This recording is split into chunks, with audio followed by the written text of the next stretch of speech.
The strongest force in the human personality is the need to remain consistent with how we define ourselves. I'm going to say that again. The strongest force in the human personality is the need to remain consistent with how we define ourselves. What does that mean? We live in a world of so much uncertainty now because change happens how often? Constantly. Men's roles, women's roles, jobs, environments, businesses, bam, bam, bam, it's all changing. So we have a need as human beings for certainty. We're not certain about relationships, businesses, time. We're not certain about a lot, but one thing at least we're certain about is I know who I am. If you don't know that, you freak out and you have what's called an identity crisis. We can't make any decisions, you're freaking out. So we all define ourselves subconsciously. So some people see themselves as being extraordinarily conservative. Are they going to do something crazy? They're going to know, hey, I'm not that kind of person. What kind of person? I don't know, but I'm not that kind of person. Isn't that true? If you think you're outrageous, you move differently, you talk differently, you do things differently. There's no one right or wrong, but most of us have trapped ourselves in an old identity and we've never updated who we are today. And so you go learn something, a skill, a talent, or ability, but your identity is, this is who I am, and so you never far surpass it. Many years ago, I was asked a very interesting question. Somebody asked me a question, they raised their hand in a seminar and said, Tony, can you change people that don't want to change? Of course you can change people who don't want to change. All you need is the right kind of. If you have enough leverage where change becomes an absolute. Now for some people, leverage is not even the threat of their own life. Some people rather die than have you tell them what to do. And so that's not the leverage. The leverage for them might be something for their children. Leverage for them might be spiritual growth. All of us have a leverage point. If you find the leverage, not the leverage you make someone do it, the leverage that will make them make themselves do it. We all have some place that'll get us to follow through. Now, if you get enough leverage and if you interrupt the pattern enough, how many of you ever had a pattern when you were a kid and you had like some obnoxious uncle or something and you were trying to be upset and they'd come like rub your damn head or some dish, make you crazy, and you couldn't stay upset because they kept doing this to you? How many had this happen? Say aye. If you have enough leverage and you break someone's pattern enough times, a new pattern will show up. If you're conscious, you can create the new pattern. So the answer is yes. Now then the question would be, Tony, if all it takes is leverage, then why don't most people change? And I had a lot of answers for that, but that night, I'm a night person. That night, I'm wired up after a seminar. It's like 2 o'clock in the morning, it was December. And so I flip on the television in the back for some white noise, looking for CNN, and I come across the old Christmas classic, this Christmas Carol, right? A Dickens classic. And I see it in black and white, and I start watching the movie, and I'm remembering it from being a kid. And as I'm watching this thing, I see this man named Scrooge who clearly doesn't want to change. In fact, he's certain he doesn't need to change because what's happened is his life went through a lot of pain. And when he got pain, he looked for the source of that pain, and he said it was being close to people. So we decided is people equals pain. Remember the red squares we talked about? So now he wants to avoid people, and he's mean to people. Now, he's also very wealthy financially. He makes up this belief that because I'm mean and tough with people, I'm rich. The truth is he's financially rich. If you watch the movie, you read the story, when everyone else is gone, who's still working? He is. He's hardworking, he's thrifty, he's smart, he's intelligent, but he thinks he's rich because he's mean. So he doesn't want to lose being rich. He doesn't want to lose not being hurt. So he has a belief. Be mean to people and everything works out, even though he's miserable. Can we have beliefs that make no sense and yet still believe them, yes or no? Sure, we just get wired. So I'm watching this guy. Now, the only way people change is if they associate either enough what? Pain, so they have to change, or they associate changing will equal enough what? And ideally, if you get both, you'll change. If you get, every moment I do this, the pain's getting more and more intense, there's a point where you must change. And if I change, I get all this pleasure, you're going to want to change. How many follow? But what equals pain and what equals pleasure is what you associate in your nervous system. So what happens is, the only way you create change is changing what you link pain and what you link pleasure to in your nervous system, not just in your head, in your gut. That's what controls you. Lots of times in your head, you know what you should do, but your gut takes over. Your fear, or your greed, or your desire, or your comfort, or whatever. Who knows what I'm talking about here? Say I. Well, watch this. How many of you used to have a favorite dessert, or a food, or a form of alcohol that you really, really, really loved?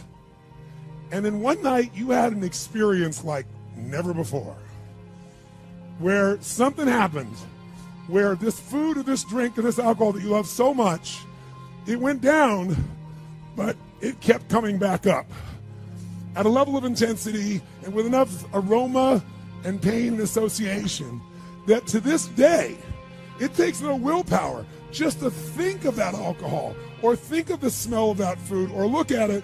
Makes you appalled, makes you repelled. Who's had an experience like this in your life? Say I. Tell me what that change was. Was that a change in willpower? No. All that happened is your brain changed what it used to link pleasure to, it now linked pain to. When you link enough pain, it takes no willpower, you're going to avoid it. The problem is some of you are linking pain to things you need, like exercise, right? Or pain what you need, like a relationship, right? And it's the wrong association, but it's going to control your life. Your job is to change what you link pain and pleasure to. So that night, what was pleasure became pain, and now it takes no willpower, you just avoid it. So we call that changing what you associate to things in your nervous system, or for short, a neuroassociative change. In other words, changing in your nervous system, what you associate pain and pleasure to. So, by the way, in this Christmas Carol story, does this man Scrooge change his life? Yes or no? He didn't want to change. Does he change his life a little or completely? And by the way, how fast? In a heartbeat, in one evening. How does it happen? 3 neuroassociative conditioning specialists show up at his house. Right? 3 ghosts show up, and what do? They get him to link a massive, unbearable amount of what? To all the things he did in the past around people. Then they go to everything he has in the present, pain, and everything in the future, pain, till there's so much, there was nowhere to escape. Here's the other reason why people don't change. Because right now, my relationship's in pain. But it was good in the past. So you escape having to change by remembering a good time. Or, I might be coughing and having these problems with cigarettes right now, but you know what? George Burns lived to be 102. He smoked cigars, by the way, and he's 1 out of 10 billion people that pulled that off. But let's not confuse ourselves with ratios. So you make up what the future is. If your present is painful, you can escape to the past and get out of the pressure to change. How many follow this? Say I. Or you can escape to a future because no one knows what it is for sure and you can make it up. But if your brain links it's been painful in the what? Past, and it's even worse it'll change like that. Who here has ever stayed in a relationship that you knew was not right for you? It wasn't right for you, it wasn't right for them. Who has ever stayed in a relationship way too long? Who's done this before? Raise your hand. Say I. It wasn't good for you, it wasn't good for them, yet you stayed. Why? Why? Because even though it's painful in the present, what'd you do? You said, it'll get better over there in the future. Who finally changed? Who here finally changed that? Say I. How'd you do it? Your brain went, it's painful now, it was painful in the past, it's going to be worse in the future, that's it. That's what I call a Dickens pattern. When you lock in pain in all those places, there's no place to escape, so you change. It's like if you put a wall here, and a wall here, and we close them in on you, amazingly, you'll move forward. That's what we're talking about, giving yourself leverage on yourself that way, not having someone else do it to you, you do it to yourself. That's when you got the power again. How many get it? Say I. This could be the greatest time you ever live if you control what you focus on, if you find a more empowering meaning, and if you decide to model the actions of those who succeeded before you. It can be the best financial time, the best emotional time, the best spiritual time of your life, but you better take control of your state. And if you think you're going to do it just by today, you're wrong. You're going to need to get yourself some rituals. Right now, every one of you in this room is controlled by your rituals. I don't just mean this one. I mean every morning you get up. I know your body. I can look at your body right now, and I can guess your rituals. Some of you, your rituals to work out 5 times a week, I can see it clearly. 4 to 6 times a week, it's obvious. Because you couldn't look like that if you didn't do that. Some form of workout. I don't care if it's walking, lifting, whatever. Some of you, it's obvious that lifting weights is part of it. You can see by that man's muscles. I know what his rituals are. Because your life comes from your rituals. And if you don't develop the ritual, you're kidding yourself. How many agree with me on this? Raise your hand, say I. And there are rituals that put you in state, and there are rituals that take you out of state. You have rituals in your relationship, you have rituals with your body, you have rituals around your finances, and the rituals that worked in the reaping time of fall in the markets and in business and in real estate, those rituals won't work now. If you do the right thing at the wrong time, you get pain. I'll say that again. If you do the right, you go, but Tony, I'm doing the right thing, but I'm not being rewarded. If you do the right thing at the wrong time, you don't get rewarded, you get pain. So you better do the right thing at the right time, and to do that, you better know what season you're in, and to do that, you better learn how to change your state, how to take control of your own conditioning. That's what I live for. Does this make sense to you, yes or no? Come on, guys, yes or no? So now it's time to train yourself to do that. I'll show you how fast it can change. Try this just for a second. I want to show you what you can do with just focus. Try this for a moment. I'm going to give you a test. Sit up in your chair with some energy. Make sure your buddy next to you is in a strong state. If otherwise, adjust their state. Come on, change their physiology, whatever they got to do. See if they're ticklish. That might help. Now do this. I want you to look around this room right now and find everything in this room that you can find that is brown as fast as you can. Look for brown, look for brown, look for brown, look for brown. Look around you, look for brown, look for brown, look for brown. Okay, close your eyes. I'm going to give you a test. With your eyes closed now, shout out loud everything you saw that was red. If you see a lot more brown right now than red, say yes. Open your eyes. Look for red now. I want you to really look for red. Look for red, look for red, look for red. Anything you can find that's red, look for red. All around you, look for red. Raise your hand if you found more red this time and say I. Why did you find more red this time? Because seek and you shall. That's right. Whatever you focus on, you're going to find it. In fact, let me tell you something. You'll even find it when it's not there. How many saw burgundy, called it red, just so you could have more things you counted? Raise your hand. Say, I. Come on. See, whatever you're looking for, you're going to find. So if you want to change your life, my friends, you've got to change your physiology and you've got to change your focus. By the way, how fast can you change that stuff? How fast, my friends? How fast? How fast? Come on. In a heartbeat, once you rechange your conditioning. That's all you got to do.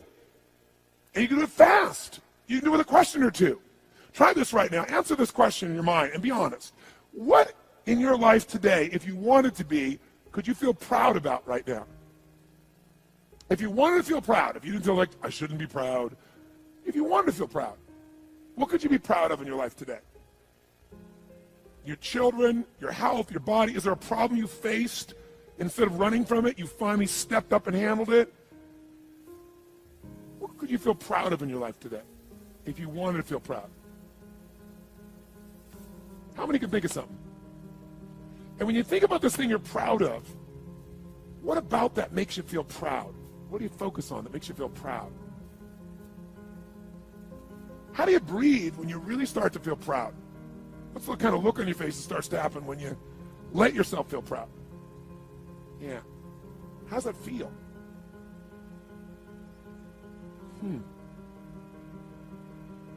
Think of another area of life. Think of an area of your life that you're grateful for.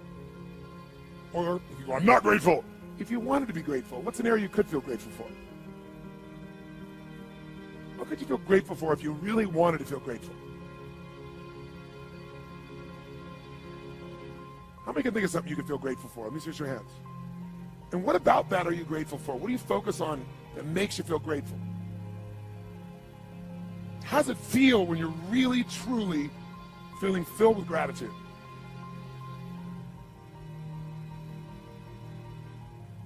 Here's one.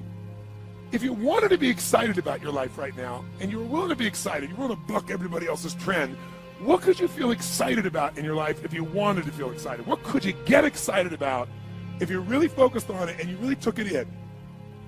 And you weren't in a negative place. What could you get excited about if you wanted to be excited in your life? What could you get excited about? How many of you can think of something you feel excited about right now? Raise your hand. Let me see your hand. Say I. When you're really excited about it, what about that excites you? Or when you're really excited, how do you feel? How do you speak? What's your life like? By the way, when you're excited, does it tend to touch other people? Yes or no? Absolutely. By the way, do people have a tendency, by the way, who feels different right now than just even a couple moments ago? Raise your hand and say, I. Why? Because focus is controlled by questions. If you ask a different question continuously, not once, continuously, you will get a different answer. If you ask a lousy question, you get a lousy answer and a lousy state. Somebody says, why does this always happen to me? It doesn't always happen to you, but the brain's like a computer. Ask it a question, it'll have to come up with an answer because you deserve it, you idiot. Someone will say, how come I can never lose weight? You can lose weight, but if you keep saying, how come I can never lose weight, the brain's got to come with an answer. It goes, you're a pig. Lousy questions create what? Lousy answers. Ask a better question, get a better answer. Now here's what I want you to get. I want you to get that you can change your state. How fast, guys? How fast? How fast? And if you get the habit of doing it, you'll have a different life.